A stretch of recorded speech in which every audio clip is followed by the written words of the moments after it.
अमित शाह जी ने ये बात करी थी झारखंड में जब चुनाव था, झारखंड की रैली में, झारखंड में हमारी सरकार बनवा दो, हम झारखंड को घुसपैठ से मुक्त कर देंगे। राइट।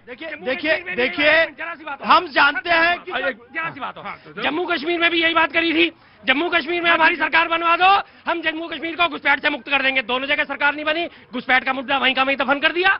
जब ये कह रहे हैं कि हर व्यक्ति कह रहा है कि घुसपैठिया है, यानी इस बात में सच्चाई तो है और काम कर रहे हैं तो करने दीजिए। और सुनिए मेरी बात, जब संसद में घुसपैठियों के मुद्दे पर चर्चा होने की बात आती है तो आप संसद छोड़कर चले जाते हैं। वहां सुनिएगा ना, आपको जवाब दिया जा रहा है, लेकिन वहां तमिलनाडु के मंदिर में दीपक न जले इसलिए आप जाकर उस जज को हटा दिया जाए जो जज दीपक जलाने की बात कर रहा है। आप इम्पीचमेंट लगाने के लिए, आपने इम्पीचमेंट लगाने के लिए वहां पर आपके सारे बड़े नेता का नाम लेना नहीं चाहता हूं, लेकिन एसआईआर के मुद्दे पर आप एसआईआर के मुद्दे पर, घुसपैठियों के मुद्दे पर सदन छोड़कर क्यों जाते हैं? मुझे जज साहब की इन्होंने बात करी जज हटाने की। 2020 के उत्तर पूर्वी दिल्ली के दंगे हुए थे, दंगे खत्म होने के बाद जब इन मामलों में सब में एफआईआर दर्ज हुई, हाईकोर्ट में मसला गया। हाईकोर्ट के जस्टिस एस मुरलीधरन थे, उन्होंने कहा कि दिल्ली दंगे भड़काने में कपिल मिश्रा, प्रवेश वर्मा, अभय वर्मा और मनोज तिवारी, इन चारों के नाम संदिग्ध हैं, इन चारों के खिलाफ मुकदमा दर्ज होना चाहिए। तो एक मिनट,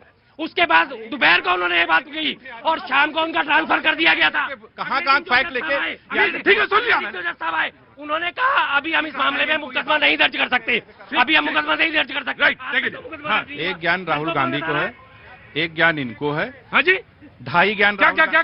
ढाई ज्ञान राहुल गांधी, ढाई ज्ञान इनको है। जैसे जब मुद्दे की बात कुछ होगी और जैसे कुछ डिस्कशन की बात होगी, राहुल गांधी कहां भाग सकेंगे? जो इनके चच्चा है वो जर्मनी। मैं आपसे एक सवाल पूछा, ये जो नाम लिया है आपने, तो बड़ा सेंसिटिव मुद्दा है। बिल्कुल है। तो मैं आपको तो इस पे प्राण त्याग देना चाहिए था, कांग्रेस को इस पे लगा के सुप्रीम कोर्ट में, हाँ क्यों नहीं किया आपने? अरे जो आप क्या करते हैं, पार्लियामेंट में तो बोलते नहीं है और जनता के बीच में आके चिल्लाते हैं आप। हाँ जी, जर्मनी भाग जाएंगे, आप कह रहे प्राण त्याग देना। अरे कांग्रेस में प्राण बचा कहां? अरे ना, इन्होंने भारतीय जनता पार्टी के बारे में उल्टा सीधा नाम लिया था ना। आज ये देखिए कि ये कांग्रेस क्या हो गई, माओवाद मुस्लिम लीग कांग्रेस हो गई कि नहीं हो गई, एंटी नेशनल कांग्रेस हो गई। मैं ये नहीं लूंगा, ये बात मैं नहीं लूंगा, मैं ये नहीं लूंगा किसी का। हाँ जी, हाँ जी। देखिए प्रतीक जी, ये विपक्ष से कांग्रेस खासतौर पर सिर्फ आरोप लगाना जानती है और वो भी बस ऐसे ही खुले में, जिसका कोई आधार नहीं, जिसके पीछे कोई तथ्य नहीं होते, ऐसे आरोप ये लगाते हैं। दूसरी बात एसआईआर की, एसआईआर घुसपैठिए भगाने की प्रक्रिया नहीं है, घुसपैठिए वोट न दे पाए इसकी प्रक्रिया है। तो वोट, ऐसा ही बात सीए के समय में कही गई।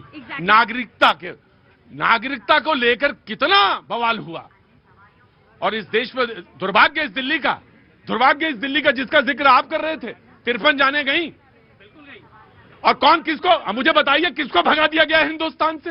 किसको भगा दिया गया? कौन सा व्यक्ति यहां से भगा दिया गया?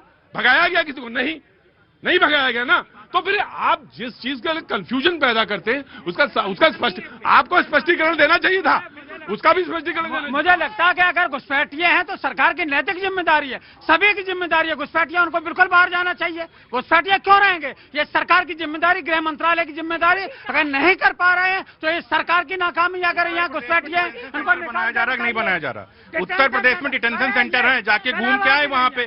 आए कितने, निकाले कितने, चिन्हित कितने किए, डिटेंशन सेंटर बना करके। भारत में लोग इनको वोट कर नहीं रहे हैं, ये लोग घुसपैठियों के सहारे हैं। राइट, ठीक। जिम्मेदारी है प्रतीक जी, इलेक्शन कमीशन की नहीं। ये बात आज अभी बस सिर्फ इतना, कल फिर होगी मुलाकात।